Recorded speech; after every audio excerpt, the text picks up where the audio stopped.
Salut les internautes, bienvenue sur Crossover avec Joe et Pat. Nous allons vous présenter un peu l'actualité NBA du début des 2 mois après le début de la NBA. Nous sommes fans de basket, en plus de NBA que de basket mondial. Et nous sommes des gros fans d'NBA aussi. Donc voilà, comme il l'a dit, on va vous présenter une émission qui s'appelle Crossover. Retenez bien ce nom, n'hésitez pas à vous abonner, à liker, partager et faites-nous aussi des coms de ce que vous pensez de l'émission, du projet. Nous, on veut votre avis, on va s'adapter aussi à ce que vous avez envie d'entendre. Donc n'hésitez pas. Alors, Pat, on va démarrer avec une petite analyse des forces en présence et aussi des déceptions à l'Est. Soit en tant que classement général de la NBA, de conférence Est à Ouest. Voilà, exactement. Et un peu parler des rookies. Oui, on va parler des rookies et puis on a un petit clin d'œil, on va pas dire tout de suite de quel club, mais enfin on est de Charleroi, en Belgique, donc vous vous doutez déjà de quelle équipe on va un petit peu parler, un joueur en particulier. Qui a été sélectionné en équipe nationale belge, bien sûr. Qui sont en préparation pour se qualifier au mondial. Exactement, mondial 2019, on le rappelle. Et donc ce sera un petit clin d'œil par rapport à ce joueur. Alors, Pat, écoute, on va démarrer avec l'analyse des forces en présence à l'Est. Dans le fond du classement, il n'y a pas grand-chose à dire. Bon, on a en 15e position les Hawks. Pour le moment, ça va pas trop, ils sont 15e, je viens de le dire. T'enlèves Dennis Schroeder, il n'y a rien, il n'y a pas de fond de jeu, il n'y a pas de joueurs vraiment sur lesquels on se dit, ok, là, on a une superstar. Donc, pas grand-chose à dire, ils sont 15e. Je crois qu'il faut qu'ils essaient d'avoir un bon choix de draft. Je pense ça aussi parce que déjà ils vont avoir un bon choix de draft comme ils sont pas top dans la conférence. Voilà. Un top 3, le fait d'avoir perdu Millsap, Dwight Howard, même s'il n'était pas fort apprécié, c'était quand même un gars qui fait un double-double. Donc on était sur du 10 points facile, 10 rebonds. Bon, voilà, pour le moment, on laisse cette équipe un peu tranquille. On en reparlera peut-être plus tard dans la saison. Ok. Après, toi, tu es un grand fan des Bulls, ça on peut le dire, on va pas s'en cacher. Autant je suis pro-Celtics, mais on a notre fan des Bulls numéro 1, il est là. Et, désolé de te le dire, mais on n'a pas grand-chose à retenir. Il n'y a rien à dire sur les Bulls. Il y a une chose positive. Le GM a fait cet été du grand n'importe quoi. Mais on a une chose à dire comme positive. Markkanen. Lauri Markkanen. Là, il faut retenir ce nom. C'est pour le futur, ça. Voilà, c'est l'avenir des Bulls. Un joueur énormissime avec un talent. Il est très chaud. Un talent, on a l'impression qu'en fait, il n'a aucune limite, ce mec. Il peut peut-être devenir une superstar. On verra si ça le devient, mais en tout cas, c'est le joueur à suivre du côté des Bulls. Il y a eu la bagarre aussi qui nous a fait un peu s'intéresser aux Bulls, mais c'est juste pour les anecdotes. Bagarre entre Mirotic et le cinglé de service, là, Bobby Portis, le casseur de gueule, qui a fracturé, le visage de notre ami Mirotic, l'Espagnol. Qui n'a pas voulu revenir dans l'équipe, qui a pris Portis en justice. Voilà, donc et Portis qui a le vestiaire derrière lui, ce qui est vraiment très bizarre. Donc depuis lors, en fait, voilà, l'équipe est en train de sombrer aussi, même on va dire donc, sur les classements et dans les coulisses, quoi. Pas grand chose à dire pour le moment. Toi qui es un fan des Bulls, tu fais quoi? On attend 2-3 ans. Saison noire pour les Bulls. Choix de draft aussi comme les Hawks. Draft peut-être dans 2 ans, voire l'année prochaine peut-être. Il faudra voir aussi comment le GM va essayer de faire son équipe autour de Zach LaVine et Markkanen. Écoute, moi je ne savais même pas qu'il y avait un GM aux Bulls en fait. Quand je vois comment c'est géré, je pensais que ça se gérait de façon automatique. Donc je suis content déjà de savoir qu'il y a un GM. J'ai vu un article il n'y a pas longtemps sur NBA Basket USA qui disait la fin des Bulls, c'était la fin de Derrick Rose. Moi qui suis un grand fan de Derrick Rose, un peu normal de dire que depuis qu'il est parti, il n'y a plus rien qui tourne autour de lui. Ils ont perdu un gars qui a été Jimmy Butler à un All-Star Game de cette qualité, peut-être mal apprécié dans le vestiaire par rapport à son leadership. Exactement. Après, tu perds D-Wade. Tu perds D-Wade, c'était quand même l'âme de... tu perds D-Rose, pardon. C'est l'âme de l'équipe, c'était le gars qui a été quand même élu le plus jeune MVP de l'histoire. Ça, on oublie souvent. Regardez, si vous avez l'occasion, des mixtapes de D-Rose, plus jeune MVP de l'histoire. Et puis des blessures. On peut le dire, franchement, des blessures l'ont ruiné. Il a des genoux en compote. Déjà qu'ici, avec les 4, il est fini. Encore blessé. Physiquement, il est fini. Ouais, il est fini. Donc il n'y a plus que le mental qui le fait tenir. À voir aussi s'il tient. Mais bon, ça c'est un autre sujet de toute façon. On n'est plus dans les Bulls. Il est aux Cavs. Les Bulls doivent tourner la page. Ils ont tourné la page. Jimmy Butler, les Pau Gasol, Taj Gibson est parti aussi. Donc maintenant, c'est vraiment une reconstruction. C'est une équipe d'avenir. Peut-être en se basant surtout sur Mark Cannon. Bon, pour les Bulls, moi je vois pas grand-chose de plus à dire. On peut passer aux Nets. Écoute, là, on va la faire très courte. Les Nets. Jeremy Lin, qui devait être le meneur, on va dire, qui prenait sous son aile D'Angelo Russell, il se blesse, il se pète pour la saison, donc on ne le reverra plus. On a D'Angelo Russell qui se pète aussi, qui va revenir, mais voilà, c'est dans quelques mois. C'est la catastrophe aussi. C'est la catastrophe au Nets. Ça fait longtemps que c'est la catastrophe au Nets, depuis pas mal d'années. Ouais, ils avaient mis beaucoup d'argent quand ils avaient pris les Paul Pierce, les Garnett et tout. Ça a jamais tourné. Ça a jamais tourné, ils les ont pris quand ils étaient cramés. Ils les ont pris cramés, ils ont mis du pognon. Voilà, ils ont tourné la page de ces mecs-là, de ces All-Stars. Maintenant, ils sont sur un projet aussi où ça va sur de l'avenir.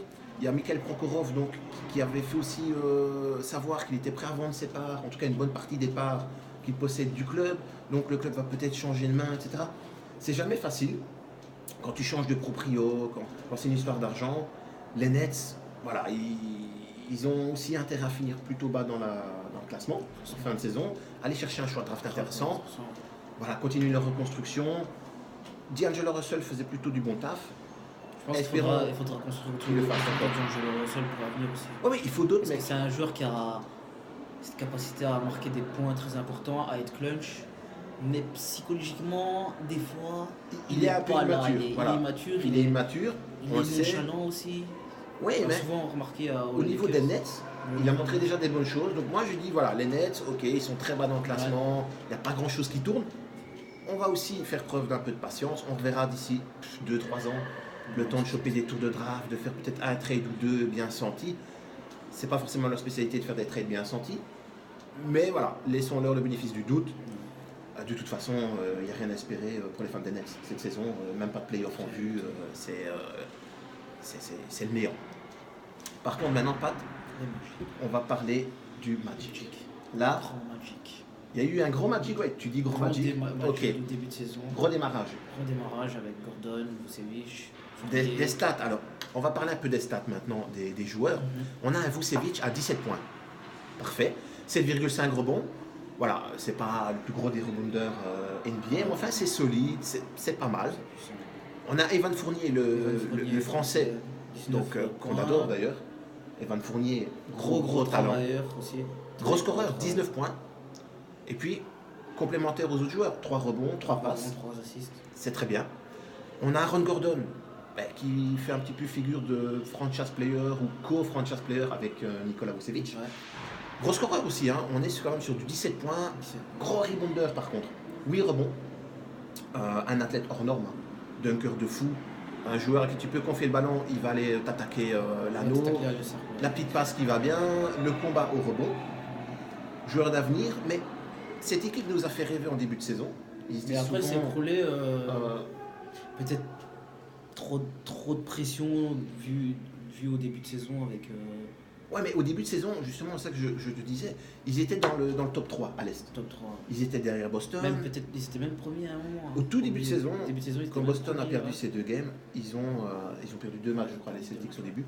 Ils ont pu enchaîner avec des bons matchs. Ils étaient premiers, deuxième, troisième. Voilà, il y avait les Celtics et Pistons toujours en embuscade. On s'est dit, ok, on a une équipe qui nous surprend, qui va rester peut-être 5, 6e à l'Est. Mais non, ils sont donc 12e. Donc une chute vertigineuse. Toi, tu l'expliques par quoi? Moi, j'ai pas trop d'idées du pourquoi que ça fonctionne plus. Ça a très bien fonctionné. On a vu, il y a 3 mecs qui font des stats. Ils sont plutôt bien coachés. C'est pas la révolution, mais enfin, c'est pas mal. Pourquoi ils en sont à ce stade d'être dans les bas du classement, alors qu'ils étaient 3e? Moi, je dirais peut-être aussi parce que Magic, c'est une équipe qui a beaucoup changé de coach par le passé. Déjà, je pense 6 coachs l'année passée. 6 coachs Non, sur les 3 ans, 6 coachs qui ont tourné au Magic. Oui, mais là, ils sont dans un projet installé. Mais le problème, c'est que t'as pas une alchimie qui dure, tu vois. On change, on commence à début de saison avec un nouveau coach, le système fonctionne bien au début, puis quand il commence à avoir des difficultés, tu sens les joueurs qui commencent à avoir une cassure dans le jeu. Est-ce que c'est pas à avoir l'âge une des chimie. joueurs? Tu vois, est-ce qu'il leur Ils sont faut jeunes pas aussi, un ils sont très vétéran? jeunes. Tu vois, un mec peut-être de 30, 31 ans, tu vois, pas encore Ouais, cramé c'est non plus, pas un gars de 40 ans, mais un gars de 30, 31, 32 maxi, Ouais. qui peut amener son expérience, dire ok les gars, ben, ça fonctionne pas là. Vous me suivez dans le Un match, gars je comme vous un peu montre comme la voie. D-Wade qui est un leader. Un D-Wade il y a 3-4 ans, quoi, 3-4 qui peut ans, encore faire des qui peut stats encore faire vraiment des grosses intéressantes, stats. qui peut prendre des mecs sur son épaule, sur ses épaules, ça Prendre tu aussi veux le dire. vestiaire, ouais. Un gars Voilà. comme ça. Donc Magic, belle surprise du début de saison. En espérant que ça remonte et Ouais, en qu'ils espérant refassent que ça un peu remonte. leur début de saison, ça pourrait mettre du piment dans cette conférence Est qui est très dominée par les Celtics, bien sûr. Donc à voir aussi éventuellement peut-être autour du All-Star Game, avec Ouais. pourquoi pas un petit trade, On sait jamais. on sait jamais. Un bon petit trade comme ça. Ils nous ont surpris en début de saison, ils peuvent nous surprendre sur la fin aussi, ils peuvent remonter au classement. Hein. Ouais. Ok. Donc pour le Magic, voilà, il est plus trop Magic pour le moment, mais ils peuvent encore nous faire rêver. On va rester, si tu veux bien, sur la Floride. Maintenant, on parle d'une grosse équipe. En tout cas, les attentes sont grosses. C'est le Miami Heat. Ouais. Alors Miami, moi je trouve qu'il y a deux joueurs qui sont avec des stats d'All-Star, qui sont vraiment de solides joueurs, mais ça tarde un peu à décoller. Donc les joueurs, on va faire aussi un point sur les stats, comme ça on vous fait partager aussi les stats des joueurs, si vous ne suivez pas trop l'actualité NBA, qui fait quoi, comment il tourne. On a Hassan Whiteside, donc pivot, 16 points, très correct. Pivot, ouais. Et alors, Très, au très niveau fort. rebond, le mec, 13, il fait des dégâts. 13. 13 rebonds. Un des tout meilleurs rebondeurs Très NBA. mal, ça. Il se sert bien de sa puissance et de sa détente pour contrarier les défenses. Après, au-delà de ça, c'est pas un gros défenseur. Mais il se sert de son physique, ce qui lui permet d'avoir les rebonds. Et bien aidé par un Goran Dragic, Qui vient de Qui d'ailleurs faire était une champion grosse, européen. grosse saison en Euroleague ici, et non, en Coupe d'Europe, pardon, en championnat d'Europe. Donc, Championnat ils ont été d'Europe. champions d'Europe. qui tourne à plus de 40 points, hein, si je me trompe pas. Non, je pense pas qu'il était à 40 À points là, à 30 mon points, avis, non. tu t'emballes un peu. Mais enfin, 30 points, non. il a fait des dégâts. Il a fait des dégâts il fait quand au même niveau gros européen. Ils ont le titre. Donc, on se dit, il va revenir vraiment avec les crocs. Il les a. Au niveau scoring, il les a. 18 points. Peut-être qu'au début de saison, il était un peu fatigué par rapport Oui, à la Coupe d'Europe. diminué par ce championnat. Parce qu'au niveau fatigue des aussi. stats en termes de passes, il a 4 passes. Pour un meneur, Il sait faire mieux. ouais, c'est pas énorme. Et en plus, comme tu l'as dit, il peut faire mieux. On sait qu'il a des possibilités de tourner. Moi, je le vois carrément tourner normalement à 7 ou 8 passes. Voir certains games, peut-être monter à 10-12 passes, parce que le mec, il a une vision du jeu hors norme. Et il y a des rebonds aussi, il prend 4 rebonds. Donc, c'est un gars qui est volontaire, qui se bat. Ouais. Mais derrière ces mecs-là, on a l'impression qu'il n'y a Il y plus a rien. grand-chose, tu vois. Il y a toujours le coach Eric Spoelstra qui a fait des très très belles choses pour l'équipe, notamment quand ils avaient James Wade Bosch.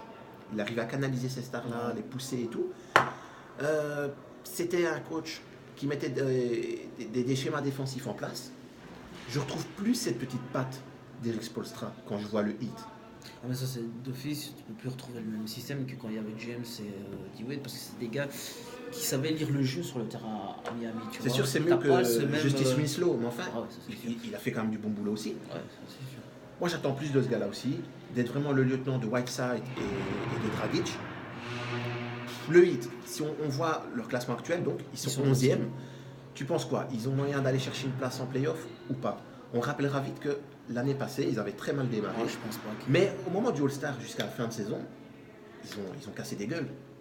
Tu crois qu'ils vont le refaire cette saison? Ça va être dur cette année, parce qu'il y a des équipes qui sont devenues plus matures cette année-ci. Et à Je l'Est, pense notamment déjà aux Pistons. Pistons, On en parlera ouais. plus tard, mais les Pistons, ça envoie ils sont lourd, là. hein. Ça envoie du lourd. Les Celtics Très sont lourd. plus forts aussi. Les Bucks aussi sont là aussi. Les Les Hornets, Bucks sont pas loin, ouais. les Hornets, on sait jamais, avec une petite, un petit réveil Ouais. vers la fin de saison. Surtout qu'ils Donc- ont beaucoup de blessés, on en parlera après. Pour toi, il y a moins de possibilités que l'année passée d'être en playoff. Il y a moins de. Ouais. Bon, désolé pour les fans du Heat. Patrick a parlé, donc on va l'écouter. Hein. On sait que c'était aussi un grand fan du Heat lors de l'époque James Wade Bosch. Faisons-lui confiance. Il est très On en logique. reparlera peut-être en avril. Moi, je les vois grappiller une petite place en playoff, tu vois, vers la fin de saison comme ça, un petit 8e Ça place. sort dans la douleur alors. Parce que Ce sera dans la douleur, mais je les vois bien une petite 8e place. Alors, on va s'attarder un petit peu, mais pas trop non plus parce qu'il n'y a pas grand-chose à dire de C'est génial. les Hornets. Les Hornets, l'équipe de Michael Jordan. Alors, on pourrait s'attendre à mieux, parce qu'il y a quand même un effectif en place. C'est une équipe qui commence à se connaître. On pense à Kemba Walker. Kemba Walker, gros meneur qui score. Gros meneur par le talent, petit par la taille. taille. Il est en dessous du mètre 90, il est à 1m85, je crois. Mais Qui, là, je le sens pas aussi... son leadership peut-être. Ouais, je le sens pas aussi leader, tu vois, aussi rassembleur que lors des autres années. On a Nico Batum, qui est le lieutenant rêvé pour n'importe quel joueur NBA. Mais qui se blesse. Qui se blesse beaucoup quand même. Blessé, ouais. Il s'est blessé en début de saison. Et qui a saison. un gros salaire aussi. Gros salaire, pas ouais. le top pour la manœuvre financière, tu veux dire que c'est compliqué. Ouais, c'est compliqué, c'est quand même compliqué. Il y a Dwight Howard aussi, qui fait du bon boulot. Alors, je ne suis pas un grand fan de Dwight, mais dans cet effectif des Hornets, ils ont besoin d'un gars comme ça. Un gars qui peut aller claquer 10 points, 10 rebonds. C'est ce qu'il fait. Et certains soirs, il fait même un peu mieux. Qu'est-ce qui se passe alors que ça ne fonctionne pas? C'est dur à dire. Hornets, peut-être... ils n'arrivent pas à passer ce cap mental pour aller vers le sommet, pour aller choper une place en play-off peut-être. Donc ils ont de la qualité, que ce soit dans le 5 majeur et même sur le banc. Après, cette saison, j'ai l'impression que c'est une saison où les mecs, en fait, dès le début, j'ai l'impression que ils partent avec des bonnes intentions, comme toutes les équipes NBA, mais très très vite, j'ai l'impression qu'ils se sont un peu résignés et que voilà, ils font leur match, mais sans vraiment, tu vois, être en mode, on a les crocs, on a le couteau entre les dents, on y va, on va chercher notre place aussi dans les top 5, top 6 à l'Est, on veut être une référence. Là, j'ai pas l'impression qu'ils sont dans ce truc-là. Est-ce que c'est peut-être mental alors? Je pense que c'est mental, parce que quand on regarde le match contre les Cleveland, après c'est James. James il peut renverser n'importe qui. Jour-là, il les a écrasés sans même. Il n'y avait pas eu de révolte des Hornets en se disant bon, on est sur notre parquet. On va pas lui laisser le droit de faire la loi sur notre parquet, tu vois. Il n'y a pas eu de rentre dedans. Donc pour toi, c'est le fait d'avoir perdu Nicolas Batum cette année-ci très tôt. Puis il revient, il se répète. Les nouvelles sont plutôt bonnes. Hein. C'est une contusion au niveau du coude. Donc c'est quelques jours, voire peut-être quelques semaines. Enfin, c'est une absence courte. On avait eu peur que ça soit de nouveau une grosse blessure, avec de nouveau tout ce qui est opération, machin. En fait, ça va. C'est contusion, il va revenir.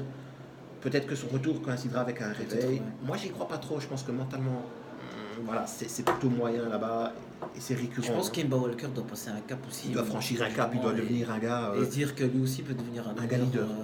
Un des meilleurs meneurs de la ligue.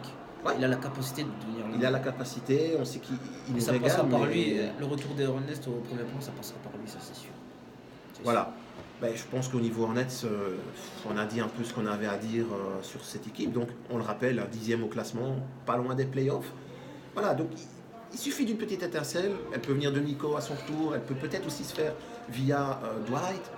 Ça peut être de nouveaux schémas du coach. Ça peut être évidemment, et ça doit être Kemba Walker, qui lui, on veut qu'il passe une étape de dingue. Donc, à voir dans la suite. On va enchaîner un peu parce qu'on a pris un peu de temps par rapport à des équipes hors playoff en plus. Donc on passe aux Bucks qui sont 9e. Mais là voilà, des équipes qui peuvent devenir playoffables. Voilà, ça c'est clair et net. Bucks, grosse saison. L'année passée, grosse saison. Hein, présence en playoff, éliminé avec les honneurs. Ouais. On a un Giannis Antetokounmpo, notre chouchou, on peut bien le dire. Candidat MVP, clairement. Presque 30 points par match. Presque 30 points, donc 29,7. 10 rebonds. Et les assists, 4,4. Donc pas mal. Gros physique en plus. Ouais. Capacité à défendre sur les gros joueurs comme Durant et James. Le côté athlétique. Donc tu dis le physique. Il a le physique, c'est un athlète hors norme. Très jeune, donc encore en marge de progression. Chaque année, il franchit des étapes. Là, il vient de choper pratiquement, je dis bien pratiquement 10 points de plus que l'année passée. On se demande où il va s'arrêter. Moi, je le vois être une des superstars de demain. Mais vraiment un gars qui, au moment où James va raccrocher, va prendre cette place-là du gars injouable, physique de dingue, athlétique, leader. Voilà. Donc, les Bucks, on compte énormément sur lui pour amener cette équipe en play-off. Ils ont eu le transfert de Gary Monroe. De toute façon, ils ne voulaient plus du joueur. Ils viennent d'avoir aussi Bledsoe. Donc voilà, en échange, ils ont eu Bledsoe. Bon. Moi, je ne suis pas fan du gars. Il tourne à 13 points. Donc, si je ne dis pas de bêtises, il doit être 13 points, 3,7 rebonds, 4 assists. On peut se dire, ouais, faut le temps qu'il démarre, machin. Ce qui est vrai. Maintenant, ça, ce sont ses stats, en fait. de moyenne en carrière. Donc il fait ce qu'il fait en règle générale. Donc on ne peut pas s'attendre forcément à beaucoup plus de ce gars-là non plus. Moi je crois qu'ils doivent faire confiance à Brogdon, rookie de l'année passée. Ouais. Et puis continuer à capitaliser sur les jeunes, Chris Middleton, on sait qu'il y a Jabari Parker qui est blessé, il va revenir. Donc voilà, une équipe à suivre. Ils peuvent faire leur place en playoff. Jabari Parker, souvent blessé, mais ouais. 2 fois en plus. 2 fois. Ouais, mais c'est pas assez simple de revenir au top en espérant qu'il revienne au top. Voilà, Jacob est souvent blessé. Tu viens de le dire. Donc à voir un peu dans les prochaines semaines et voir si la grève de l'ESO prend peut-être plus. Moi, j'y crois pas trop en ce mec-là, mais voilà, on leur laisse le bénéfice du doute. On a alors une équipe un peu surprise. Donc là, on arrive dans les équipes playoffables, donc 8e de la conf Est, Indiana Pacers. Indiana, eux, ils misent tout sur Miles Turner. Miles Turner, c'est 13 points. Oladipo, ouais, mais en lieutenant. Mais leur franchise player maintenant, c'est Miles Turner. 13 points, 7 rebonds. Alors, pas mal, il lui donne les clés de la boutique, c'est bien. Maintenant, moi, j'attends plus au niveau des rebonds pour un gars de sa taille, de son potentiel physique. Est-ce que tu penses que ce gars-là peut... Alors, ils sont 8e, ok, c'est bien. Est-ce qu'il peut les amener à une 5e, 6e place dès cette saison, avec, comme tu l'as dit, Oladipo en lieutenant, ou c'est encore un peu frais tout ça? C'est encore un peu frais, je pense. Il y a des équipes derrière. Les Bucks ont la capacité de battre Indiana aussi. Et donc de leur prendre la place, la 8e place à l'Est. Moi, je pense ça aussi, donc même on va voir. Peut-être qu'on n'y croit pas trop, mais peut-être que moi j'y crois, oui. Moi je le dis, le Heat trouvera cette 8e place à mon avis. Aussi, hein. Ils sont capables d'aller chercher. Aussi, donc ça à voir sur la donc les Pacers, saison voilà, un bon début de saison globalement, parce qu'on les attendait dans les fonds du classement, ils attendaient 14-15e. Mais tu penses qu'ils vont s'effondrer? Paul George, c'était le franchise player, superstar. On n'en a pas parlé, mais enfin voilà. Vous savez, Paul George était le franchise player. La boutique tourne moins bien. Enfin, voilà, ça tient avec un peu des briques et des brocs. Notamment Oladipo, qui était peut-être un joueur sur lequel on a mis des espoirs il y a quelques années, puis nous a déçus. Voilà, c'est un peu fait avec des mecs un peu indésirables ailleurs, on peut le dire. Un peu des briques et des brocs. Et ça fonctionne. Bah, ils ne l'ont pas gardé, ils commencent un peu à voyager. Paul George aussi. Le fait qu'ici ils prennent Paul George, ça fait que Oladipo devait partir. En tout cas, cette cohésion d'équipe, elle est là, sans être non plus la grande révolution. Hein. Donc une équipe d'avenir, de toute façon, s'ils font les playoffs, c'est bien. Mais s'ils ne les font pas, on va dire, voilà, c'est pas grave non plus. Ils peuvent capitaliser sur Miles Turner, le faire progresser, être un peu patient. Voilà. Donc ensuite on a les Washington Wizards, 7e. Une équipe qui se base vraiment sur un duo. Hein. Là, c'est John Wall, Bradley Beal. Alors, ces mecs-là, c'est simple. Wall, c'est 19 points, presque 10 assists. Et on a Bradley Beal, gros scoreur cette saison. Il a encore passé un cap au niveau scoring, donc 24 points pour le mec. Des rebonds, 5. Pour un arrière, c'est vraiment pas mal. Hein. C'est un combattant, on le sait, c'est un guerrier. Donc, il va au rebond. 3 assists. Bon, quand tu joues à côté de John Wall, c'est pas dur qui fait beaucoup de passes. Aussi. Ouais, mais 3 assists, c'est bien. Ça va. Voilà. Maintenant, il tourne à quand même 24 points, c'est qu'il score beaucoup. Ouais, mais justement, moi je me dis peut-être, s'ils veulent franchir une étape et grimper dans ce classement, il va falloir peut-être plus distribuer le ballon à d'autres mecs que vivre grâce et uniquement grâce à eux. C'est-à-dire John Wall, Bradley Beal, ils ont autour un Marcin Gortat qui peut aussi aller sous l'anneau et un peu vieillissant. Et on sait que c'est un joueur quand même sous l'anneau assez fiable. Et puis un gros rebounder. Et ils ont quand même Otto Porter Jr. Qui a des capacités offensives. Qui a eu un nouveau contrat, qui s'inscrit dans la durée, qui fait son taf, c'est très bien. Maintenant, moi je me dis, ils peuvent peut-être le mettre plus en confiance encore, tu vois. C'est-à-dire lui passer encore plus de ballons. Pourquoi pas Bradley Beal, qui diminuerait peut-être son scoring en faveur d'Otto Porter, et vraiment plus fonctionner grâce à un duo, mais devenir un trio. Et là, pourquoi pas aller titiller un peu plus les Celtics, c'est ça qui leur a manqué l'année passée contre les Celtics, cette capacité à avoir une troisième lame cartouche offensive pour détruire les Celtics. Mais ils l'ont, c'est Otto Porter. Ils avaient fait une épreuve de dingue contre les Celtics. Mais Otto Porter doit franchir un cap aussi, dans le sens de dire aux gars, ok les gars, moi je suis là, je suis pas la star, mais je suis aussi un gars présent, je suis un de vos lieutenants, passez-moi le ballon. Il faut qu'il n'ait pas peut-être peur ou qu'il reste trop timide. il faut qu'il passe cette étape de dire je veux le ballon, je vais faire aussi quelque chose. Donc on va dire que les Wizards, bonne équipe, mais voilà, on ne les voit pas champions non plus. C'est beaucoup trop tôt pour parler de titre du côté de Washington. Avec ce classement, il y a d'autres équipes beaucoup plus fortes, hein. C'est un peu léger pour eux. Donc peut-être l'année prochaine, éventuellement, recruter une grosse star, ou peut-être un poste 4 vraiment hors norme, ou un poste 5, on verra. Mais en tout cas, voilà, bonne équipe, mais peut mieux faire, on est un peu déçus des Wizards.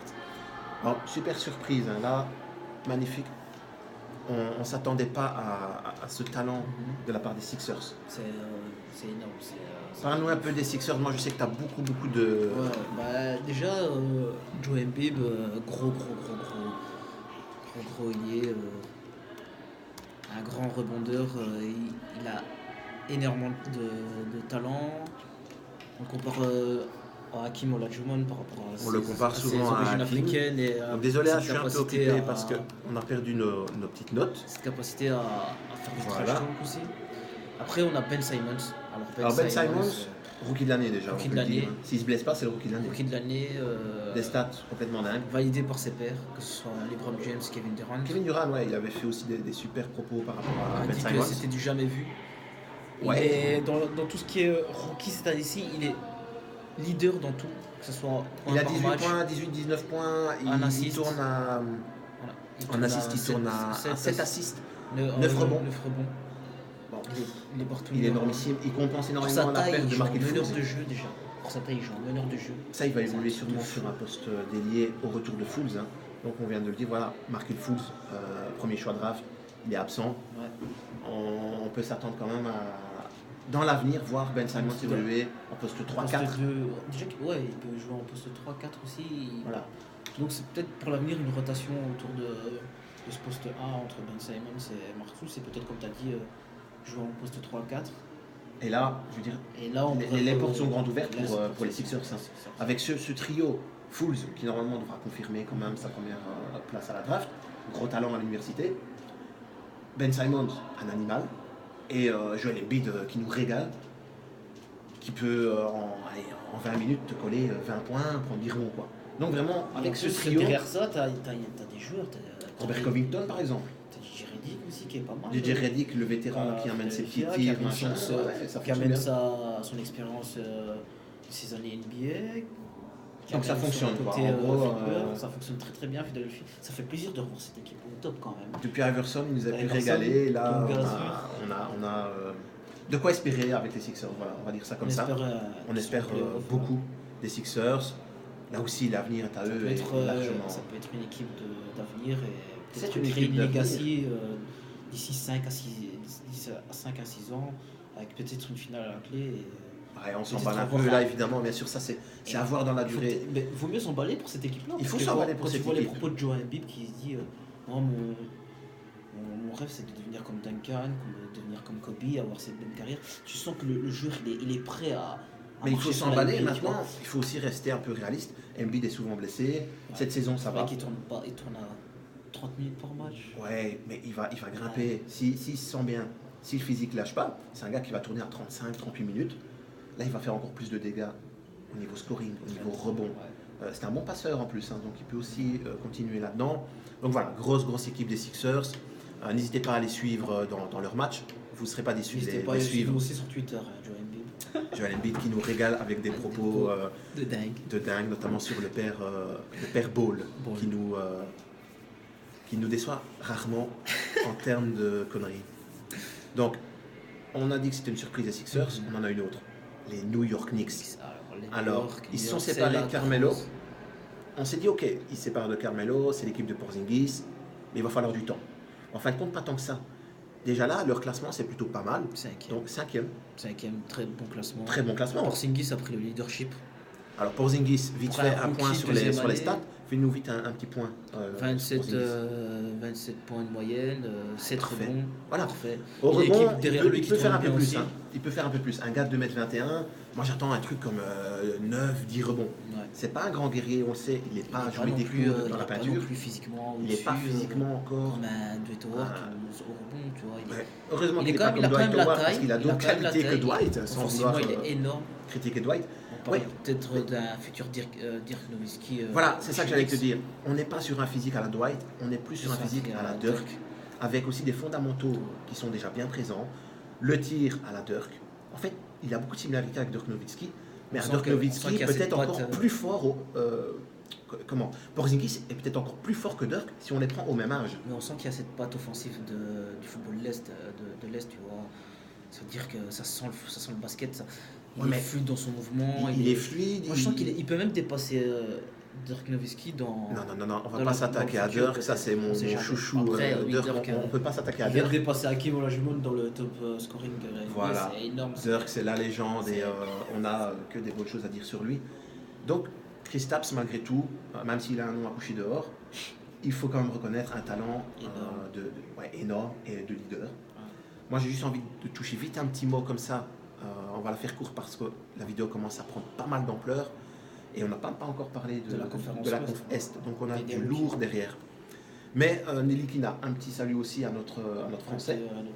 On a parlé de Nico qu'on adore, on a parlé d'Evan, maintenant il y a Franck. Qui n'a pas peur de rentrer dedans. Quoi. Voilà, qui a montré qu'il a du caractère, même face à LeBron James. Donc ceux qui ne l'ont pas vu, regardez la vidéo où il s'embrouille un peu avec James. En fait, c'est ce qui m'a régalé le plus sur 5-6 ans des Knicks. Quand ils avaient Melo, on était frustrés, on se dit ça fonctionne pas, machin. Là, tu as le petit jeune, tu as le petit Franck qui débarque, tu as Kristaps mais qui joue en leader, qui chope beaucoup de ballons, voire tous les ballons d'attaque, qui fait très bon choix. L'équipe tourne bien, c'est mieux coaché. On sent une meilleure harmonie dans cette équipe, sans Melo, on est bien d'accord. Sans Phil Jackson aussi. On sent que le départ de Melo a fait du bien aux jeunes. Départ de Melo et de Phil Jackson aussi, qui n'impose plus l'attaque en triangle. On sent un renouveau. C'est pas du génie au niveau coaching. On n'est pas sur du Brad Stevens, sur du Popovich. Malgré tout, c'est pas mal. Ça fonctionne mieux. Donc une équipe aussi à suivre et qui risque peut-être de nous surprendre déjà cette saison. S'ils font les playoffs, c'est génial. Mais aussi pour les prochaines années. Surtout pour le public de New York aussi. Gros public, donc c'est un public qui suit le plus. Commence à vibrer, commence à retrouver la joie. Après des années difficiles. Les années Melo, il ne faut pas avoir peur de le dire. Les années Melo au début c'était motivant et il y avait une alchimie qu'on pensait qu'elle allait s'améliorer, etc. Notamment avec le Stud qui était là, qui a pris sa retraite d'ailleurs. Puis voilà, le Stud se blesse, Melo ne prend pas les rênes de l'équipe. On tourne cette page Melo, on va zapper tout ça. Mais voilà, c'est la page de la jeunesse autour de Porzingis. Une équipe jeune et pleine d'avenir. Voilà. Bonne chance aux Knicks, ils nous font rêver, on va bientôt ressortir les casquettes et les maillots des Knicks. Donc on fait un petit parallèle avec les Cavs. Donc le parallèle, c'est on a la jeunesse d'un côté, on va dire un peu l'expérience, voire tout doucement la vieillesse du côté Cavs. Quatrième au classement, ils ont mal démarré leur saison, il ne faut pas avoir peur de le dire. On a LeBron James en mode patron, on est d'accord. Mais derrière, on a des mecs, soit trop vieux, D-Wade, désolé. Qui se blesse. D-Rose, bon, t'es un grand fan, ne m'en veux pas, mais D-Rose, il est cramé de chez cramé. Le gars est carbonisé à 29 ans, il est carbonisé. Ouais. On a Kyle Korver, donc là aussi, on est sur des trentenaires. On a Tristan Thompson qui est blessé, mais qui n'a rien montré du tout. Rien. Ce gars n'est possédé par la malédiction Kardashian. Voilà. Tu te mets avec une Kardashian, tu perds ton jeu. Chris Humphries, Lamar Odom. Avant ils sont passés par là, on connaît les dégâts. Et puis il faut savoir, Cavaliers, on ne sait pas c'est qui coach. Alors il n'y a pas de coach. Est-ce que c'est James? Est-ce que c'est Tyronn Lue? Il n'y a pas de coach, ça c'est sûr. Il faut un coach, un vrai coach. Il n'y a pas non plus de vrai meneur. On a Isaiah Thomas, bien sûr, qui va prendre ce rôle, mais qui est blessé. On va voir dans quel état il revient aussi. C'était une blessure à la hanche, donc ça, on le rappelle, c'est une blessure toujours très sérieuse. C'est une grosse blessure.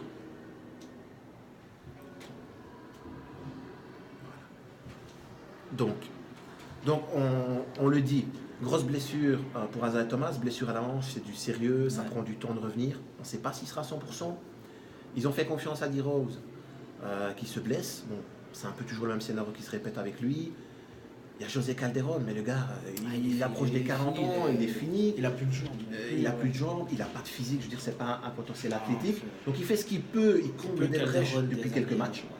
Mais c'est vraiment combler des toutes petites brèches, quoi.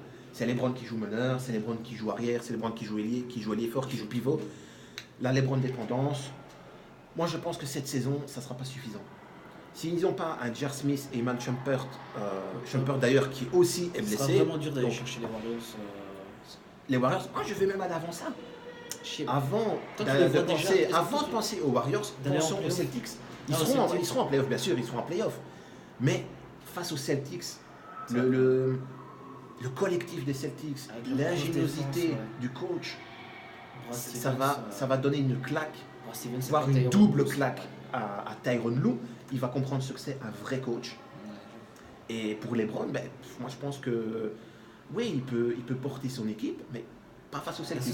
Pas avec ce collectif Celtics. Saison des Cavaliers pour LeBron. Si en tout cas ils sont pas en finale NBA, s'ils sont pas en finale NBA et qu'ils sont sortis, ça commence tout doucement à puer du bec. Que ce sont en demi, à voir. Être en conférence en finale. On parlerait peut-être de James aux Lakers. Moi je me dis, les Lakers. Ce serait vraiment un coup dur. Ce serait surprenant malgré tout. Je ne le vois pas aller en conf Ouest. Par contre, les Knicks sont en train de montrer des choses. Est-ce que ce ne serait pas l'endroit idéal pour lui? Jouer à la grosse pomme. Médiatiquement, t'es vu. On sait que c'est un gars qui a beaucoup de projets. Il a mis une photo sur Instagram où il est au milieu du parquet de Madison Square Garden à New York. Ouais, et puis c'est un gars qui est présent médiatiquement.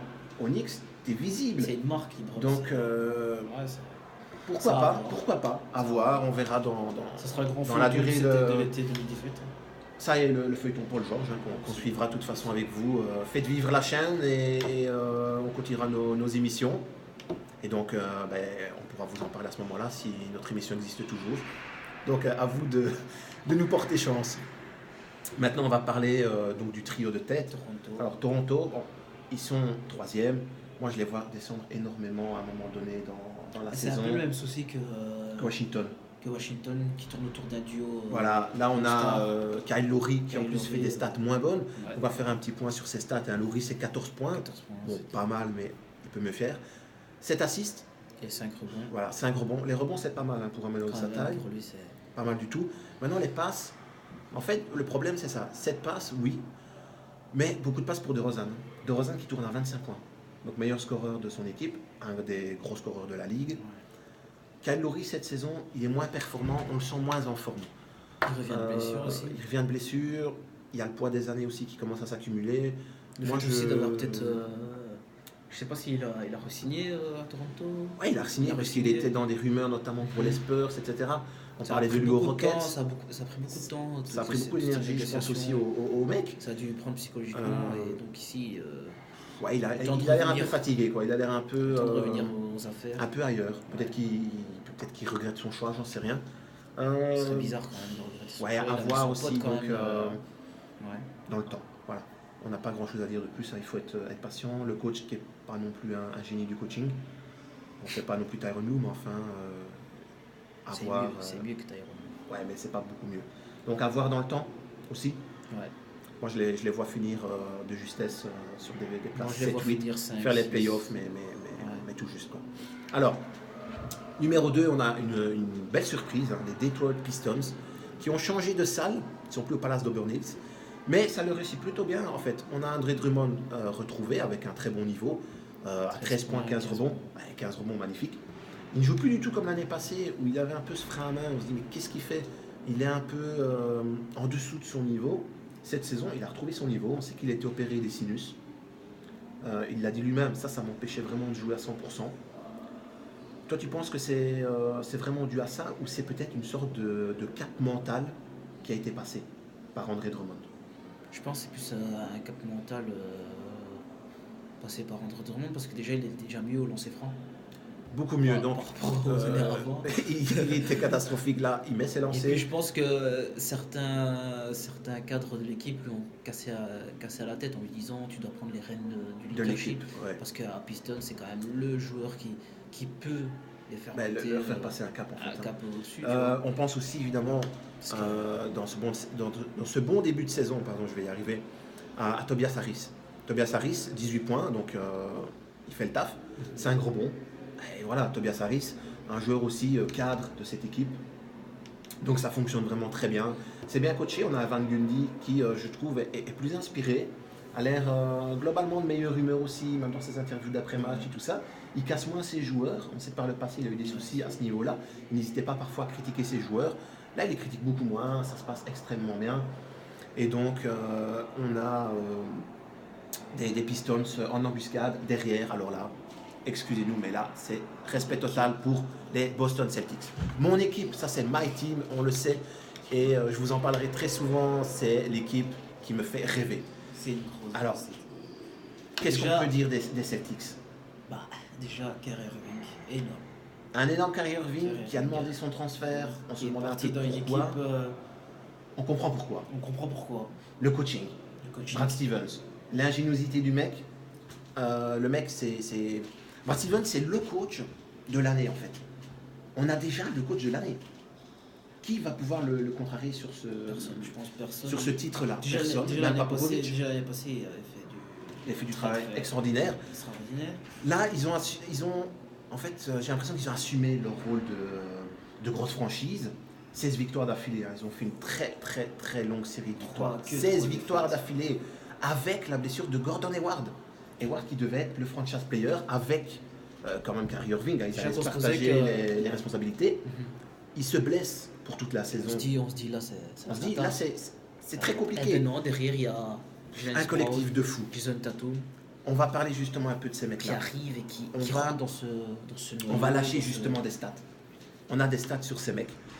Donc, on a un Irving, Kyrie Irving à 22 points, 5 passes, fait tourner la boutique verte, il n'y a pas de souci. C'est le relais idéal du coach et il s'entend très très bien avec son coach. Et puis, je pense qu'il apprécie aussi d'être coaché parce qu'à Cleveland, c'est pas Tyronn Lue qui peut rivaliser avec Brad Stevens en termes de coaching. On a un Jason Tatum qui a été responsabilisé. C'est un rookie, mis dans le 5 majeur, c'est une pression de dingue. Et il aime ça, il aime cette pression. Il a une maturité. Ce côté jouer pour la gagne, ce côté se battre pour le ballon. Et il a une maturité aussi, il est mature dans son jeu. Il accepte cette pression, il gère très très bien. Donc des stats plus qu'honorables, de superbes stats. 15 points, enfin un peu plus de 14 points, 6 rebonds. Pour un arrière, 6 rebonds, c'est déjà très très très lourd. La course pour devenir rookie de l'année aussi. S'il n'y avait pas Ben Simmons. Mais en tout cas, il a sa place dans les discussions. Il a sa place. Jaylen Brown, alors, responsabilisé aussi, évidemment, puisque le gars, on le voyait plus venir du banc derrière Gordon Hayward. Il est dans le 5, il fait le taf, 16 points, 6 rebonds. Voilà, je pense que tout est dit avec ce mec-là. Il fait en fait ce que Hayward devait faire. Un peu moins au niveau scoring. Hayward peut tourner à 20, 22 points, sans problème. Il n'est pas à ce cap-là. Mais ce qu'il apporte, cette rage de vaincre, ce côté aussi, il se sacrifie. Donc il se sacrifie pour le collectif. C'est un des responsables aussi de ce super début de saison des Celtics. Et évidemment, le gars sûr, le point d'ancrage à l'intérieur, le vétéran un peu de cette équipe. Hein. C'est lui qui fait figure un peu de sage, à Horford. Des stats superbes aussi, 14 points, 9 rebonds, donc on est dans du lourd, 4 assists. Un jeu altruiste qui fait tourner le ballon, qui met ses paniers sous l'anneau. Très bon joueur, on le sait, il l'a toujours été. Très très bon depuis plusieurs saisons et même je vais dire de plus en plus efficace au niveau du tir à 3 points, au niveau du tir à distance. Les Celtics, candidats au titre. Moi je les vois candidats au titre. Moi je les vois candidats au titre et ce qui me donne plus de satisfaction pour cette équipe, c'est que quand Gordon Hayward se blesse, on voit cette union des joueurs. Ils se sont serrés, j'ai l'impression qu'ils se sont dit ok, parlé, ils se sont dit on perd notre gars, mais on y va. On va jouer. On va au combat. Même s'ils ont perdu ce jour-là, on a senti une équipe soudée. Tu vois, voilà, directement. En fait, j'ai le sentiment que déjà à ce match-là, déjà lors du premier game, il y a eu cet esprit d'équipe en fait, par la force des choses, par la blessure d'Hayward. Et on a envie de dire que, honnêtement, même si on n'est pas fan des Celtics, leader, tu vois, tu sens un Kyrie Irving leader, qui est franchise player. J'ai appris à Cleveland, maintenant j'applique. Et donc, on peut dire carrément, cette équipe, candidate en tout cas, peut-être pas au titre parce que les Warriors sont très durs à battre, mais en tout cas candidate à une finale de conf. Ah, ça, c'est sûr. Ils y étaient l'année passée, ils avaient fait du bon boulot, mais voilà. Défense au Celtic. C'est la meilleure des défenses. C'est réduire tout ce qui est offensif par rapport aux stars des équipes adverses, que ce soit James Harden, Que ce soit Donc tu veux dire il limite les stars adverses par le coaching en fait. Par le coaching c'est et par grâce à leur Brad grosse Stevens. défense. Et ça, c'est vraiment. Mais c'est la meilleure défense de la ligue, tout simplement. Ouais, c'est l'équipe numéro 1 en termes d'efficacité défensive. C'est énorme. Donc, grosse équipe des Celtics. Alors, on espère que vous avez apprécié ce petit tour d'horizon à l'Est. Ça a pris pas mal de temps. Moi, je te propose, c'est en fait qu'on fasse un petit bilan au niveau de l'Ouest. Mais étant donné qu'on a pris beaucoup de temps pour la conf Est, on va peut-être parler juste des forces en présence à l'Ouest, qui sont en tout cas candidats au titre. Parce qu'il n'y en a pas tant que ça. On a beaucoup d'équipes qui font du bon taf, comme les Denver Nuggets cette saison, ça tourne plutôt pas mal. On a Portland, ça tourne bien aussi, avec un très très bon Damian Lillard à presque 25 points. Il y a Al-Farouq Aminou qui tourne à 8 points, à 8 rebonds.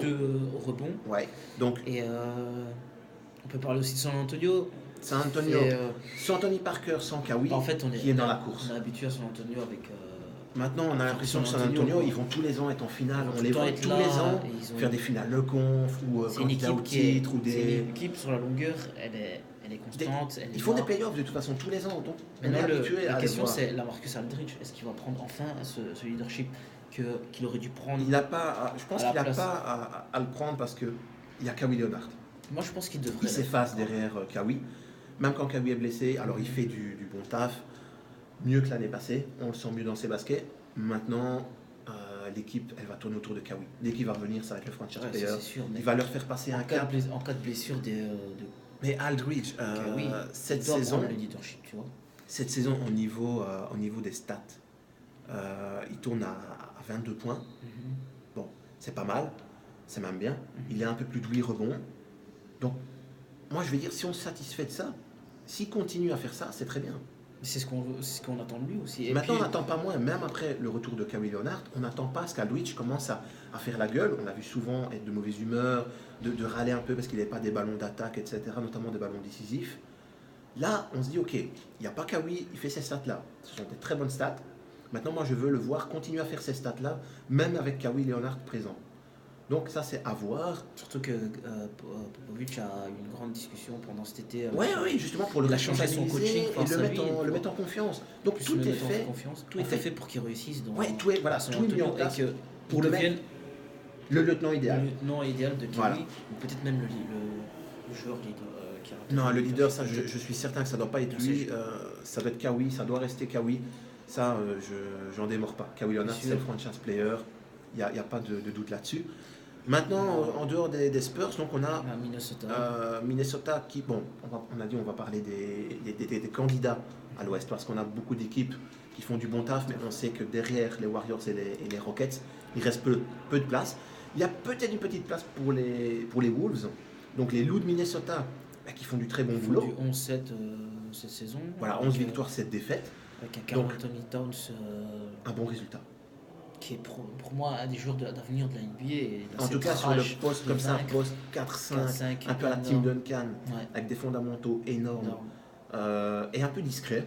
Mais c'est très bien, ça lui va très très bien ce rôle un peu en retrait, mais qui fait des stats, qui fait gagner son équipe, qui est le franchise player, joueur d'avenir, tu l'as dit. Avec des joueurs comme Wiggins. Wiggins aussi, joueur d'avenir. C'est une équipe, si elle tourne bien, elle peut faire très peut faire très très mal cette saison avec déjà des playoffs. Mais en plus, elle peut faire très mal aussi pour l'avenir. Quand les Warriors seront, on va dire, un peu plus vieillissants, un peu dans le dur au niveau physique, tu vois, quand tu approches des 30, 33 ans, ça devient compliqué. Les Warriors vont arriver à ce cap-là. Et à ce moment-là, je pense que les Wolves, c'est ceux qui ont, pour le moment, avec les effectifs tels qu'ils sont là, la meilleure marge de manœuvre pour aller contrarier justement des Warriors qui seront un peu vieillissants, avec des mecs qui auront pris de l'ampleur et des expériences en playoff, etc. dont on vient de parler, Wiggins, Karl Anthony Towns, c'est le duo star, bien secondé cette saison par Jimmy Butler qui vient d'arriver, des Bulls. Donc Jimmy Butler, All-Star Game, un All-Star déjà. Voilà, on a... Et qui a cette capacité de scorer...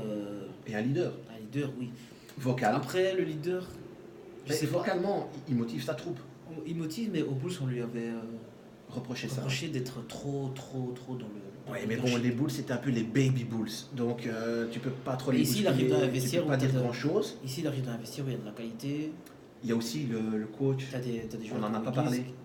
Le coach. Ouais. Tom Thibodeau. Tom Thibodeau, il Un connaît grand coach défensif, d'abord. C'est un peu la deuxième équipe Bulls parce qu'il y a beaucoup d'anciens de Bulls. Effectivement, donc il y a eu Wolf, Jimmy Butler cette saison, il y a eu Taj Gibson aussi qui est arrivé, spécialiste défensif. Hein. Ouais, Jimmy Butler, donc tu en parles, talent offensif, ça c'est indéniable. Mais surtout, moi ce que je mets en évidence dans son jeu, c'est sa défense. Sa défense, c'est un des peut-être des postes 2 les plus hargneux défensivement. En fait, il joue aux Wolves, il joue comme un loup. C'est vraiment le mec qui te chope, il ne tâche pas. Voilà. Donc, cette équipe, avec ce Jimmy Butler, avec Andrew Wiggins, Karl Anthony Towns, on va dire pour cette saison un peu court, un peu trop jeune peut-être. Mais si ça prend la chimie, si ça prend la niaque, ça peut faire très très mal. Dans 2-3 ans, de vrais candidats au titre, on est d'accord? Le Golden State et que ce soit les Rockets peuvent commencer à trembler un peu pour l'avenir aussi. Pour les 2-3 prochaines années, ça peut faire mal. Ouais, très Moi je pense aussi que ça peut faire très mal. N'hésitez pas, tout ce qu'on dit là, ce sont nos points de vue. Vous avez des points de vue aussi, mettez-les en commentaire. On regardera ça, on pourra peut-être répondre. Maintenant, des commentaires de haineux, si c'est pour nous dire qu'on est nul, bah écoutez, ne les mettez pas. Non, on prend pas, ne les mettez pas. Si c'est pour dire que ben voilà, c'est mode boucle de billard, je le sais, ne le mettez pas non plus, il n'y a pas besoin. Donc mettez des trucs sympas et qui vont nous donner la niaque. C'était la petite parenthèse pour nos internautes. Alors, Patrick, moi j'ai envie maintenant qu'on parle des 2 poids lourds de cette conférence Ouest. D'un côté, on a les Rockets. Les Rockets et on a les Warriors. Les Rockets avec un gros James Harden énorme ici. En mode MVP. Il a été 2 fois MVP. Donc, 2 fois MVP. Non, il a été 2 fois deuxième. Excusez-moi, 2 fois deuxième. Tu le vois cette fois-ci faire. Je vois cette année-ci devenir MVP s'il continue sur la même lancée que ce début de saison. Donc on va dire que c'est même pas un vol en fait, il va pas faire le cambriolage du titre. Non, cette année-ci on pourra pas dire il fait une grosse saison mais Russell Westbrook tourne en triple-double. En parlant de Russell Westbrook, lui dire ça, quoi. En parlant de Westbrook, on n'a pas parlé du Thunder. Le Thunder, bon, peut-être pas un Thunder aussi radieux qu'on les attendait. On en parlera peut-être dans une prochaine vidéo. Le sujet est assez vaste au niveau Thunder, donc on a maintenant 3 All-Stars. Hein. Il y a Paul George qui vient d'arriver, il y a Carmelo Anthony et il y a Westbrook. On a un Westbrook qui est plus tout à fait en mode MVP, qui est moins percutant, moins en mode triple-double activé. Donc là, il a un peu mis de côté ce mode triple-double. Il n'est pas loin non plus, mais voilà, on le sent un peu contre nature dans cette nouvelle équipe. Surtout dans son jeu, on le sent plus comme avant. Il peut faire plus de rebonds, plus d'assists en fin de match. Alors que on a moins 3. On a le sentiment qu'il joue un peu contre sa nature. C'est un peu un Allen Iverson, c'est-à-dire que quand tu as Melo et Paul George avec toi, tu dois quand même faire des. C'est là que je viens justement pour eux aussi, tu vois, tu peux pas autant scorer qu'avant et dire non mais attends, il y a Melo, il y a. Mais Westbrook c'est un peu le Allen Iverson moderne, c'est le Allen Iverson 2.0. Un meneur, mais pas vraiment un meneur, plutôt un arrière qu'on place meneur, un gars qui peut te scorer 30 ou 40 points sur la tête à une main, un gars qui peut faire des passes, oui, mais c'est plus au niveau passe décisive, c'est pas le gars qui va faire tourner le ballon à la Steve Nash, tu vois, qui va avoir beaucoup de passes décisives, mais qui va vraiment faire tourner le ballon. Westbrook, c'est comme Iverson, c'est des gars qui rentrent dedans, c'est des bulldogs. Ils font des passes. Sur le terrain, ils sont possédés par l'envie de détruire l'adversaire, mais en 1 contre 1. C'est des mecs de 1 contre 1 beaucoup. Donc ils font des passes, c'est là que je viens sur ce sujet, mais c'est pas la Steve Nash, c'est pas la Chris Paul. Ok. Donc Chris Paul aux Rockets. Donc le Thunder, attends, on va clôturer vite fait le Thunder. Le Thunder, on dit voilà, pas candidat au titre, donc c'est pour ça qu'on ne les place pas forcément aux côtés des Rockets et des Warriors, mais en embuscade avec cette mention qui peut mieux faire, on est d'accord. Ok. Maintenant, on continue sur le sujet Warriors et le parallèle avec les Rockets, candidats principaux pour cette finale de conf. Comme je le disais, d'un côté on a les Rockets avec James Harden de fou. en mode MVP. Il tourne à combien de points, James Harden? 30 points, je pense pas. Il tourne à 31 points de moyenne. 31 points. Meilleur scoreur de la ligue. Meilleur scoreur de la ligue. Il est même en tant que scoring depuis le début de saison, il est au top à peut-être 500 points par moyenne. 500 points depuis le début de saison. Ouais. En termes d'assists, il tourne à 9,8. Donc de nouveau, un James Harden en fait MVP. Offensivement énorme. Bon, après, et qui a pallié l'absence de Chris Paul, qui revient donc avec Chris Paul de retour. Est-ce qu'on peut s'attendre à un James Harden au même niveau? peut-être un peu moins présent en termes de passes. En termes de passes, mais au niveau scoring, il sera toujours là. Il sera toujours là. C'est un gars qui peut scorer de n'importe quelle position sur le terrain. Gros shooter à 3 points. Rapide, même pour, on va dire, sa corpulence. On sait que c'est un gars plutôt mastoc, bien balèze. Qui a perdu du poids cet été. Qui a perdu du poids, mais qui a gardé cette masse vraiment musculaire, en fait. Ouais, comme tu dis, un vrai athlète. Un vrai athlète, voilà. Un James Harden. Mais bien dans sa peau, bien 2.0. Voilà. 2.0. L'ancien James Harden, mais 2.0. Avec ce côté mastoc. Capella au rebond qui tourne à 11,3. Capella, moi je suis content que tu en parles parce qu'en fait il y a eu une petite rumeur cet été. Donc on parlait de Clint Capella qui pourrait être transféré contre DeAndre Jordan aux Clippers. Clippers dont on n'a pas parlé, hein. On va en parler dans une prochaine vidéo parce que ça tourne pas trop bien, on ne les voit pas en candidat. Donc là sur la Conf Ouest, on va plutôt parler des candidats au titre. Ouais. Et donc il y avait cette rumeur Clint Capella contre DeAndre Jordan. Vu que les Clippers ne tournent pas, Jordan. Je pense que ce trade ne va pas se faire. Et Jordan, justement, serait une bonne monnaie d'échange. Est-ce que tu penses que ce trade pourrait revenir sur la table? Et est-ce que tu penses aussi que les Rockets auraient intérêt à faire ce trade? Se séparer de Clint Capella, qui est bien apprécié dans le vestiaire, qui fait le taf, ce sera peut-être Jordan. Ce sera peut-être sur... peut-être Chris Paul aura peut-être son mot à dire dans ce trade, parce que DeAndre Jordan... C'est un coéquipier, donc forcément, on sait qu'ils ont un lien particulier. Et Jordan n'a jamais été aussi bon. Sur YouTube, bon. Mais DeAndre Jordan n'a jamais été aussi bon que quand il jouait avec Chris Paul. Là, on le voit, il n'y a plus Chris Paul, on n'a plus même DeAndre Jordan. Hein. Ça, c'est sûr. Défensivement, il fait plus le taf. Bon, ça, c'est pas la faute non plus de Chris Paul. Mais offensivement, ça tourne pas. Les rebonds, il les prend, mais on n'a pas le sentiment qu'il fait vraiment une saison digne de son statut. Donc, peut-être à suivre aussi cette équipe des Rockets, aussi au niveau des trades, avec pourquoi pas un DeAndre Jordan qui viendrait se relancer en échange de Capella. Et maintenant, parle-nous un peu des Warriors. Alors là, on a les candidats numéro 1 à leur propre succession. Hein. Parce qu'il n'y a pas beaucoup de choses à dire. Les Warriors, c'est les Warriors, quoi. Je pense que tout a déjà été dit par le passé. Les Warriors, c'est quoi? C'est Stephen Curry, Klay Thompson, Kevin Durant, Green qui font un boulot pratiquement jamais vu. Hein. C'est une dynastie qui est en train de se créer. 5 début de saison. Alors, un début de saison un peu poussif quand même. Il y a eu quelques défaites qu'on ne pensait pas forcément voir venir, notamment une défaite face aux Celtics. Une grosse défaite. Donc, une équipe qui a mis du temps ils se font remonter de 27 points aussi contre les Celtics, à pas oublier. Ouais, mais les Warriors des autres années n'auraient peut-être pas accepté de se faire remonter. Ouais. Donc, est-ce qu'il n'y aurait pas une petite brèche dans laquelle certaines équipes, comme pourquoi pas les Rockets ou les Celtics ou les Cavs, peuvent s'enfoncer? Non, je pense non pas. Je pense que c'était quoi, un petit départ à l'allumage, un peu, on y va tranquille. C'est tranquille, ils reviennent d'une grosse saison. Ils sont un peu... Le temps, on va dire, de dissouler du champagne.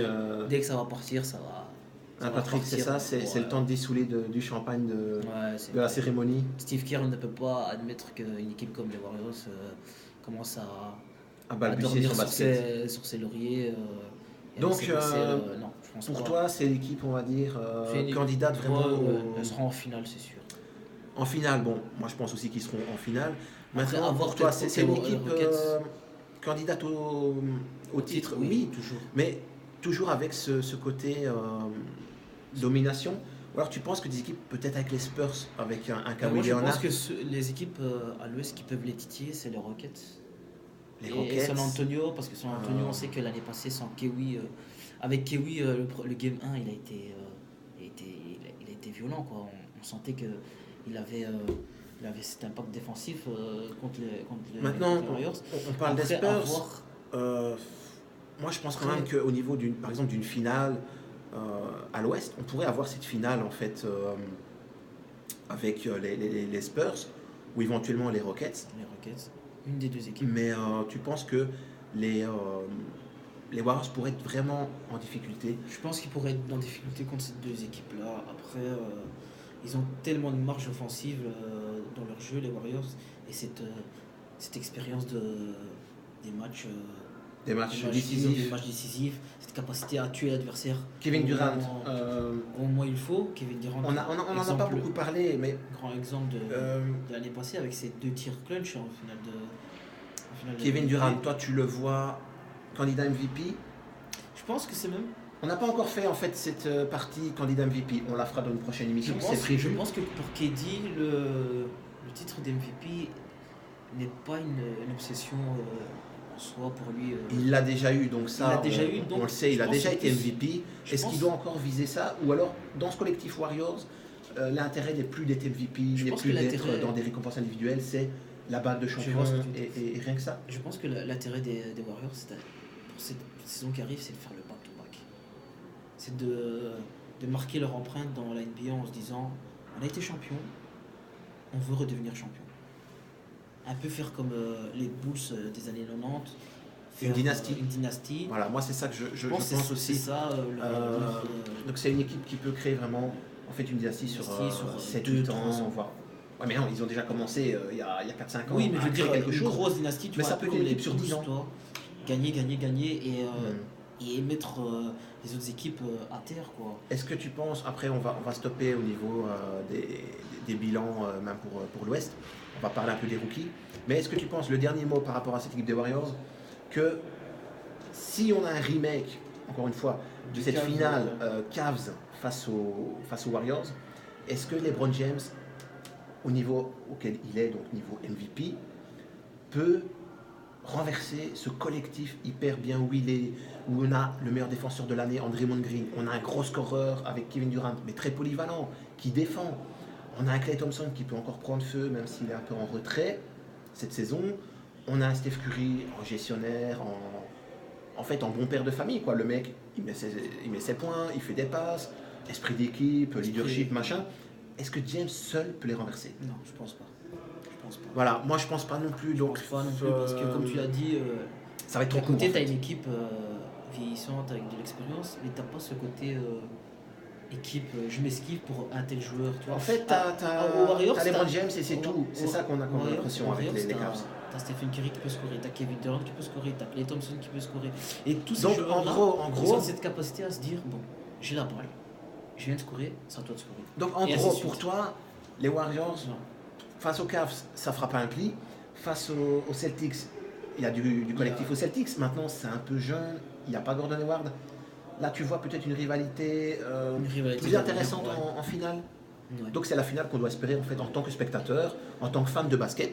Et pour ceux qui nous regardent aussi, c'est ça qu'ils doivent espérer, cette finale-là. Celtic Warriors, ce serait une finale. Moi je pense aussi que ce serait le renouveau en fait. Après pour tout ce qui est marketing, tout ce qui est les Celtics, c'est l'équipe la plus mythique. Tout le monde voudrait avoir... oui, mais je veux dire en termes de marketing et de division, tout le monde voudrait avoir un remake des Cavs. Moi honnêtement, j'ai pas envie de ce remake parce que j'ai pas envie de voir non plus LeBron James se faire casser la gueule. Je me dis, le collectif des Celtics peut peut-être amener un petit vent de fraîcheur aussi à la finale NBA. Ça sera moins attendu que Cavs face aux Warriors. Donc, de toute façon, on y gagne parce qu'on a un nouveau collectif qui peut renverser peut-être sur 2-3 matchs ce collectif Warriors. Donc, tout ça, évidemment, c'est des hypothèses qu'on lance. Vous dites pas qu'on est magicien. Il est black, mais il n'est pas vaudou. Donc, tout ça, ça reste vraiment dans de la théorie pure. Voilà, c'est un peu, on va dire, des discussions de comptoir qu'on a là. On va devoir attendre le mois d'avril. Et on en reparle en avril. On fera le point sur tout ça en avril. Un des derniers mots, je vois mal quand même LeBron James se dire d'être éliminé avant une finale. C'est pour ça que c'est très rare. Ça va être passionnant à suivre le reste de la saison avec un James qui est en train encore de monter le niveau, en train de prendre vraiment les Cavs encore une fois sur ses épaules. Les autres années, il le fait, mais un peu moins parce qu'il a Kyrie Irving qui est là aussi pour l'aider. Cette année, il est un peu seul. On a un Kevin Love qui ne fait pas toujours tout ce qu'il doit non plus. Isaiah Thomas qui n'est pas là. Oui, mais il n'est pas là. Donc, est-ce que LeBron James va le faire? On ne sait pas, on verra. En tout cas, pour ce débat Warriors, je pense qu'on a dit ce qu'on avait à dire. Candidat numéro 1, ils vont encore être imbattables, injouables. Ils seront probablement champions. Mais voilà, on laisse un petit doute malgré tout. On va mettre une petite pièce quand même sur les Cavs, peut-être, d'un LeBron James, présent dans tous les secteurs. Peut-être aussi une petite piécette sur les Celtics qui pourraient aller aussi en finale face aux Warriors. Mais en tout cas, à l'Ouest, les Warriors sont candidats numéro 1. Et c'est indéniable, quoi. Voilà. Maintenant, on va vous parler sur les brièvement des rookies. Donc, les rookies qui, cette saison, Patrick, tu confirmes, ils nous montrent énormément de choses. Donc, on n'a pas beaucoup de déceptions, en fait, en termes de rookies. Ils ont du temps de jeu, ils ont des responsabilités, ça score dans tous les sens. Maintenant, on a des petites mentions en fait. On va pas vraiment faire un classement, les 3 meilleurs, les 3 pires, machin. On va commencer par le sujet qui fâche. Ah, moi, je vais commencer par le flop. Le flop. C'est même pas un flop en fait, c'est plus une petite parenthèse de voilà, peut mieux faire. Donc, on a mis 2 personnes dans cette catégorie-là. On a Markel Fultz.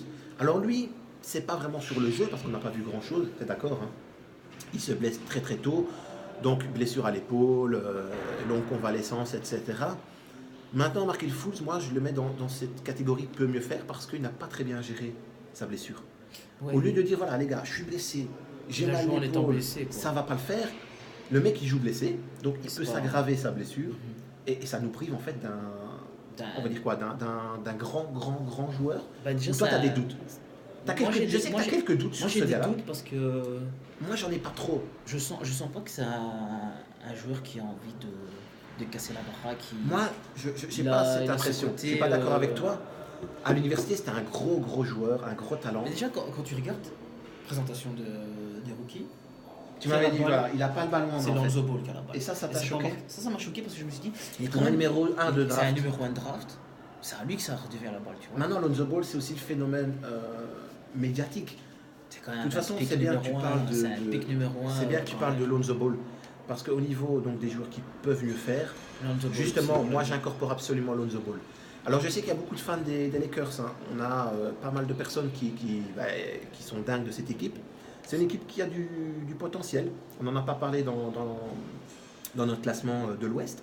Mais il y a du potentiel, on en parlera plus tard dans une autre vidéo. Mais ce potentiel est là grâce aux jeunes, dont Lonzo. Mais par contre, le fait des statistiques au tir, là je voudrais vraiment vous donner les stats. En plein dans le mille, on a des stats horribles. 30% au tir, 30% au tir, 23% à 3 points et au lancer franc. 46% au lancer franc. C'est moins bien que Shaquille O'Neal qui jouait pivot. Là on parle d'un meneur de jeu qui est 46% au lancer franc, il y a un problème. Alors on a vu une mécanique de tir dégueulasse. Très très bizarre. C'est pas bizarre, c'est du Sean Marion mélangé avec un crabe, plus ou moins.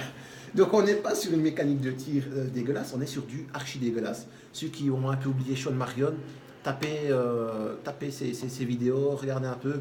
Un tir horrible, mais un athlète hors norme, champion NBA avec Dallas en 2011, si je ne m'abuse. Et puis ce côté son père qui parle beaucoup dans la presse et qui fait que... Ouais, mais est-ce que tu crois que c'est cette pression qui fait qu'on peut dire, voilà, aujourd'hui, Lonzo, les stats au tir, c'est horrible? Je pense pas qu'il a la pression, je pense que c'est quelqu'un qui aime avoir la pression, c'est quelqu'un qui il a dit, je veux jouer aux Lakers. On se rappelle très bien, avant même la draft, son père disait, il veut jouer aux Lakers, lui-même disait, je veux jouer aux Lakers. Il a ce qu'il a demandé, donc il a été choisi pour être aux Lakers, pour être le visage de ce futur, avec des gars comme Kyle Kuzma, rookie aussi, qui tourne à plus de 20 points par match, à 20-24 points par match, meilleur scoreur, machin, enfin bon, ils ont des jeunes joueurs, c'est une équipe d'avenir, mais moi j'attends un peu plus de Lonzo. Donc rookie avec un gros potentiel, on peut le dire, hein, c'est un des futurs grands joueurs en termes de meneur. Triple-double, 2 triple-doubles. Ah, il tourne pas en triple-double, non, mais il nous a offert 2 triple-doubles. Donc ça c'est déjà un gars quand même d'une certaine qualité, ça on est indéniable. Mais dans cette mention peut mieux faire, on ne peut pas ne pas le mettre avec des stats pareils au tir. Maintenant, on va parler des tops. Alors il y en avait beaucoup aussi, on hésitait énormément. Maintenant, on a dû faire un choix. En 3e position, on peut parler franchement de Lonzo Ball quand même. Donc on l'a dit, il nous déçoit, mais uniquement pour l'aspect des tirs. Maintenant, grâce à ce qu'il apporte sur le terrain, à ce côté aussi il a cette capacité à faire des assists, que ce soit long ou... Oui, mais donc justement, de par toutes ces capacités-là, on doit le mettre quand même dans les tops de cette saison en termes de rookie.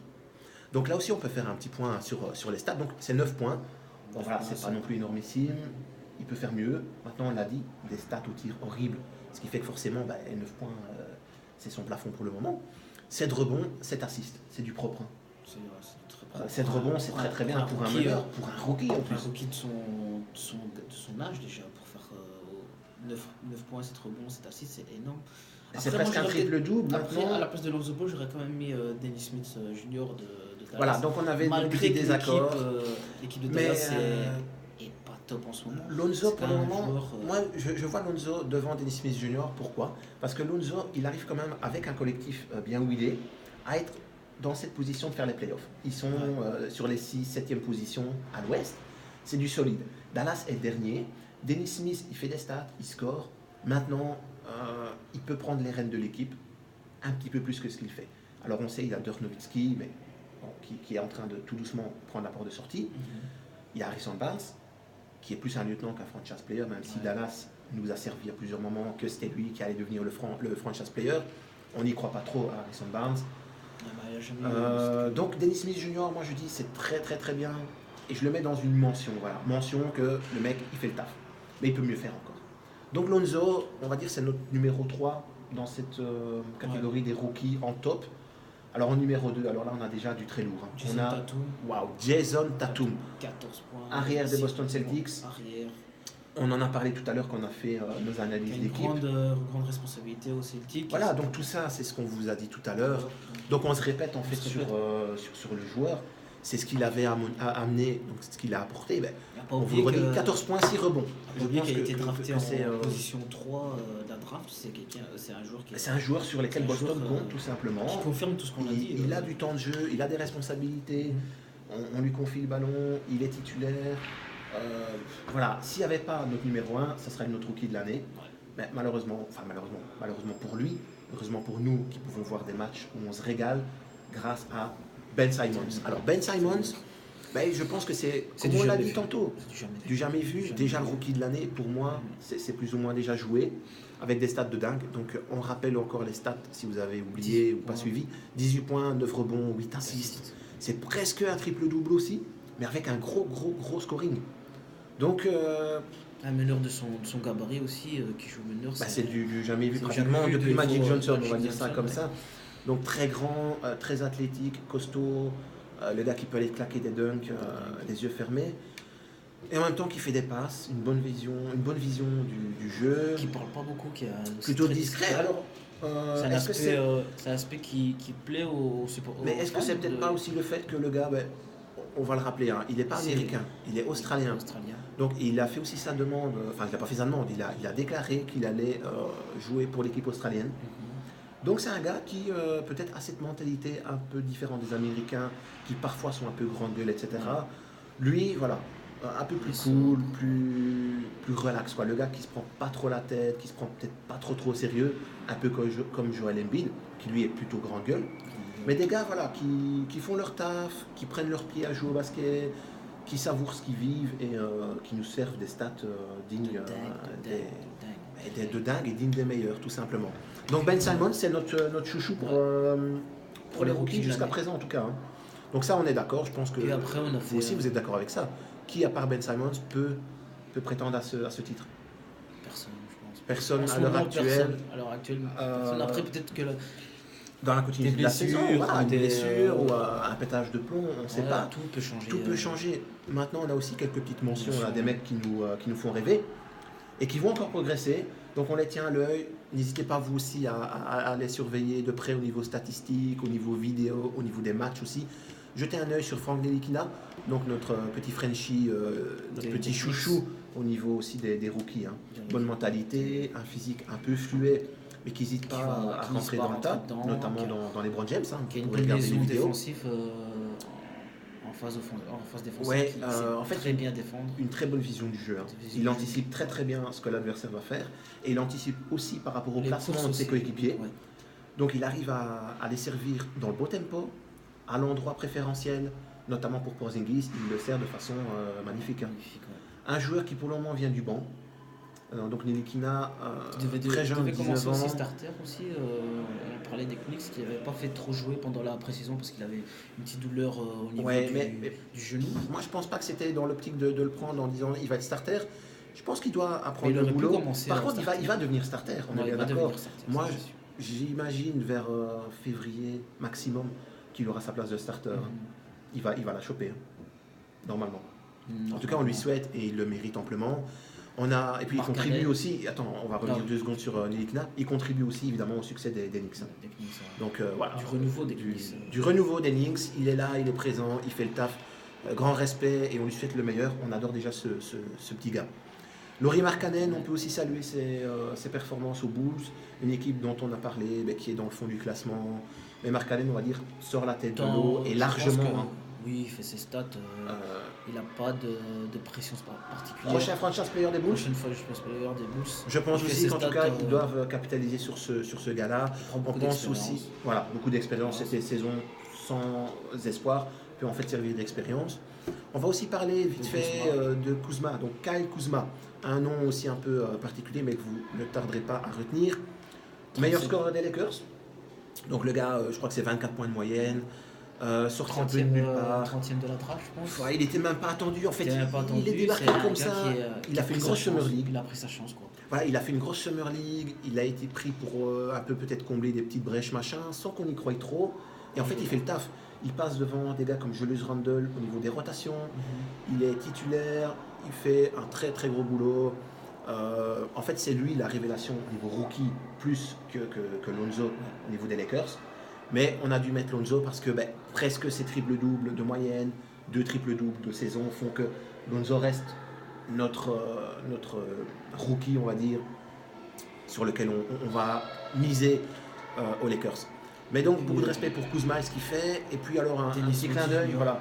Tu en avais parlé, toi tu voulais le mettre à la place de Ball. Qui est un jeune joueur explosif.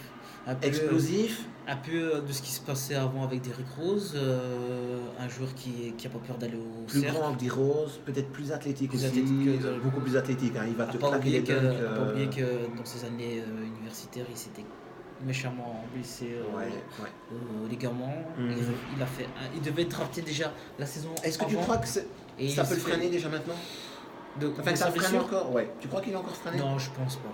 Moi, je voudrais en fait le voir tourner, tu vois, avec, je vais pas dire en mode double-double, mais en tout cas, en cours de saison, qui prennent vraiment les rênes de l'équipe en disant je suis le renouveau, passez-moi les ballons, et que tu vois que le mec soit à 18, 20 points, peut-être 8-9 passes, quoi. Je pense que ça va venir. Cette saison déjà? Pas cette saison, mais au fil de la saison, et peut-être déjà l'année prochaine. Donc plus l'année prochaine. Plus l'année prochaine, il va prendre ses marques encore plus cette saison, je pense. mais devenir ce joueur dont moi j'ai des attentes l'année prochaine. L'année prochaine.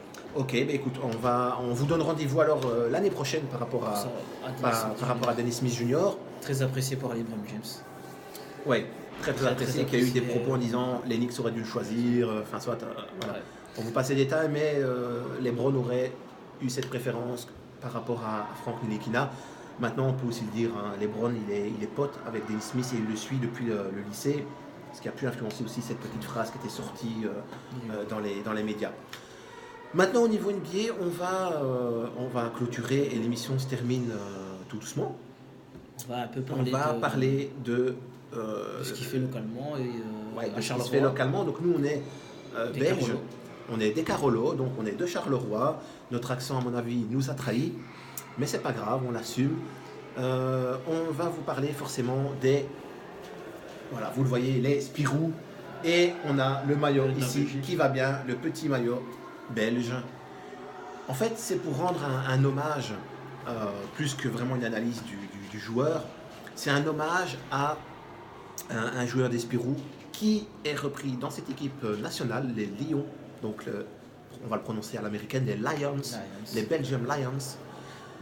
C'est Alex Libert. Donc, Alex Libert, c'est un arrière de 1m87. Voilà, donc au Spirou.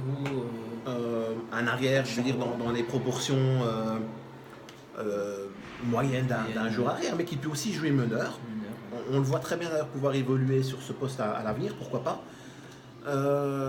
Donc, les stats au niveau Spirou, on n'est plus sur les stats de l'année passée. On va vous le dire, l'année passée, il avait fait des stats de fou. Il avait été élu meilleur joueur des Spirou. Ouais, meilleur joueur par les fans, joueur préféré, etc. Donc, il a fait une très grosse saison. Cette saison, on est un peu en dessous en termes de stats, mais aussi en termes de minutes jouées. Donc, c'est compréhensible en tout cas. C'est lié par rapport à son temps de jeu. Il est quand même à 9,3 points. En 23 minutes, donc c'est pas mal. Les rebonds 2,1 et 2 assists. 2 assists. Voilà.